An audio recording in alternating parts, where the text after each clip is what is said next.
রহস্যমূলক ঘটনা জানার আমাদের সবারই কমবেশি আগ্রহ রয়েছে। অনেকে মনে করে রহস্য বলতে পৃথিবীতে কিছুই নেই। একথা মুখে বললেও সবার রহস্যমূলক বিষয় নিয়ে জানার আগ্রহ রয়েছে। এই পৃথিবী যতদিন থাকবে, রহস্য ঠিক ততদিন থাকবে। আমাদের চারপাশে এমনই অনেক অজানা রহস্যমূলক ঘটনা ঘটে চলছে, কিন্তু কেউ এই রহস্যের ব্যাখ্যা দিতে পারছে না। রহস্য রহস্যই হয়ে আছে। তেমনি বাংলাদেশে রয়েছে এইরকম অসংখ্য রহস্যমূলক জায়গা, যেখান থেকে তুলে আনা 5টি জায়গা নিয়ে আজকের এই ইন্টারনেটের দুনিয়ায় ইন্টারনেটের সাথে কম বেশি আমরা সবাই পরিচিত।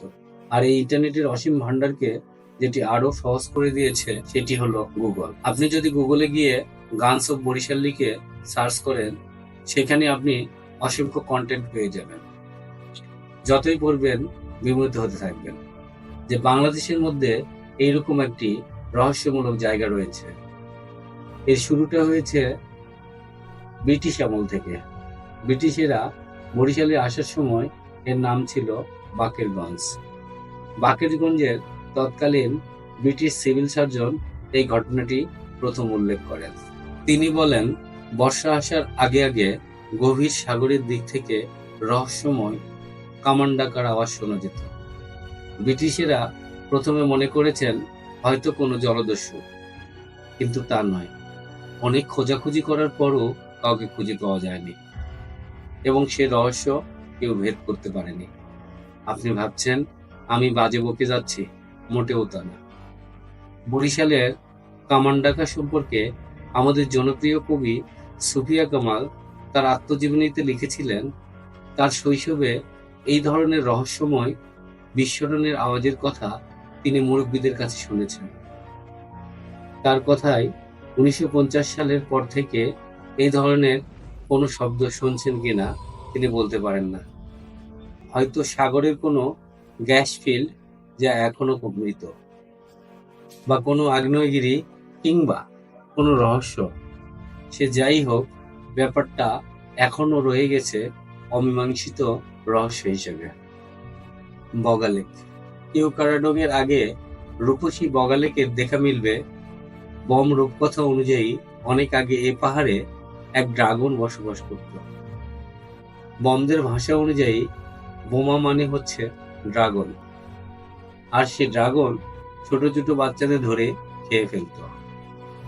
গ্রামের লোকেরা ওর উপর বিরক্ত হয়ে সেই ড্রাগনটিকে হত্যা করলে তার মুখ থেকে আগুন আর প্রচন্ড শব্দ হয়ে পাহাড়ে বিস্ফোরিত হয়। রূপকথার ধরন শুনে হয়তো আপনার মনে হতে পারে এটি কোনো আগ্নেয়গিরির অগ্নি উৎপাত। উপজেলা পরিষদের লাগানো সাইনবোর্ডে ও সরকারিভাবে এই রহস্যের কথা লেখা আছে। আপনি শুনলে আরো অবাক হবেন, এখানে যে নদী আছে তার গভীরতা এখনো কেউ মাপতে বা অনুমান করতে পারেনি। প্রতি বছর রহস্যময়ভাবে বগালেকের পানির রং কয়েকবার পাল্টে যায়। যদিও কোনো ঝর্ণা নেই, তবু লেকের পানি কেন পরিবর্তন হয় সেটা কেউ বলতে পারে না।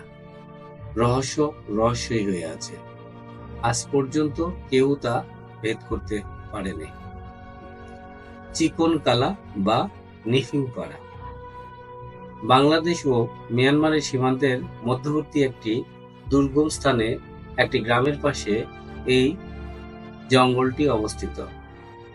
সেখানে আপনি যখনই যাবেন হরহামেশাই দেখতে পাবেন চিতাবাঘের ছাল এদিক ওদিক বিছিয়ে আছে। সেটা হোক দুপুর 12টা বা রাত 12টা, তাতে কি? সেখানে বন মাতানো শূকর ও ময়ের দেখতে পাবেন হরহামেশাই। তাছাড়া এই জঙ্গলের পাশে গ্রামের মানুষেরা প্রতি বছর নাকি এই জঙ্গলের ভিতর থেকে ফিস ফিস আওয়াজ শুনতে পায়।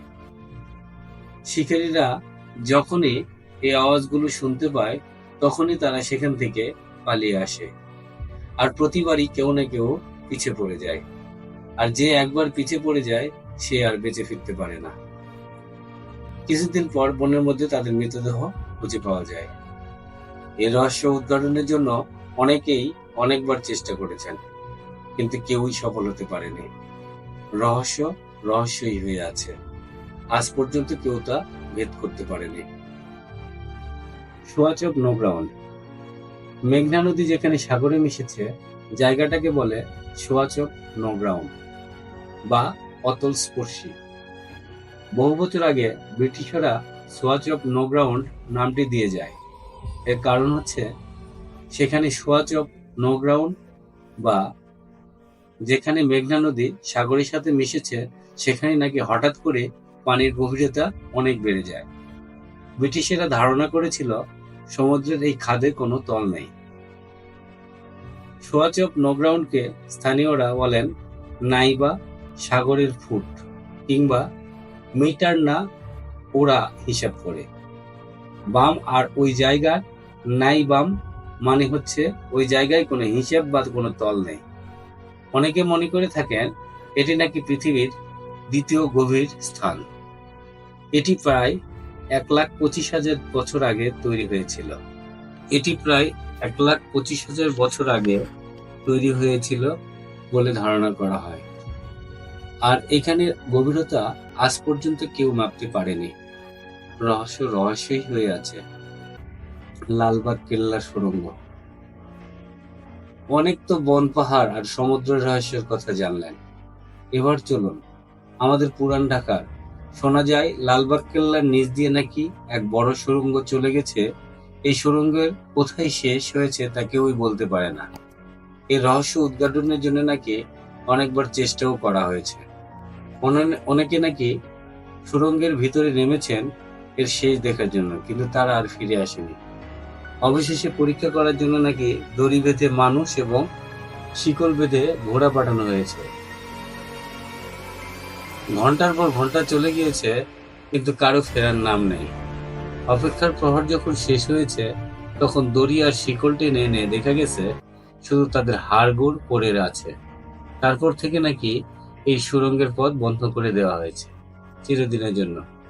রহস্যই হয়ে আছে, কেউ তা উদ্ঘাটন করতে পারেনি আর কেউ চেষ্টাও করেনি। তো বন্ধুরা, আজকের এই ভিডিওর মধ্যে আমি আপনাদের সাথে যে তথ্যগুলো শেয়ার করেছি সেগুলো উইকিপিডিয়া থেকে নেওয়া। কতটুকু সত্য তা আমি শিওর জানি না। আমাদের কি মনে হয় ঘটনাগুলো কি আসলেই সত্য? সো এই ছিল আজকের এই ভিডিও।